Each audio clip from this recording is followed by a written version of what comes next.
Bonjour, je suis Ghislaine Hamon et j'exerce la profession d'ostéopathe depuis plus de 20 ans maintenant.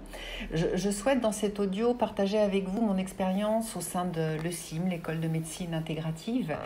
Et voilà, j'ai cherché il y a quelques années à comprendre, en dehors de ma pratique ostéopathique, à comprendre pourquoi je rencontrais des difficultés avec certains patients.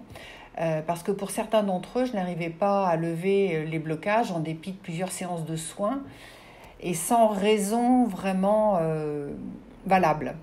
Je n'avais pas trouvé de réponse satisfaisante à l'époque auprès d'autres confrères ou d'autres thérapeutes et je ne savais pas vraiment vers qui orienter mes patients. Donc j'ai poursuivi mes recherches et au décours de ces recherches, j'ai assisté à une conférence du docteur Donatini et son discours scientifique m'a percutée, interpellée. Je me suis immédiatement inscrite à la formation alors que c'était le tout début de l'ESIM. Je n'ai vraiment pas été déçue, bien au contraire, parce que j'ai été conquise.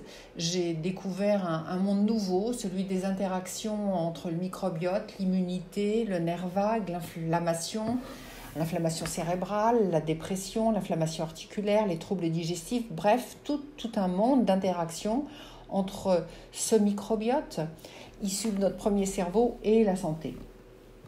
J'ai ensuite assez rapidement commencé à intégrer cette pratique à la prise en charge de mes patients et ce qui était intéressant pour moi aussi, c'est que cette approche est vraiment simple et facile à mettre en œuvre, peu coûteuse.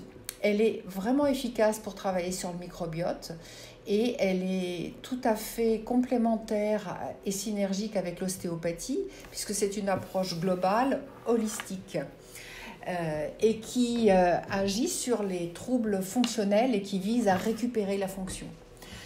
Pour moi, savoir mesurer le biote, poser le diagnostic de l'entérotype du patient, savoir comment renforcer son immunité, comment renforcer ou diversifier sa flore, et puis surtout pouvoir vérifier en mesurant l'évolution. Ça a été un grand changement dans ma pratique.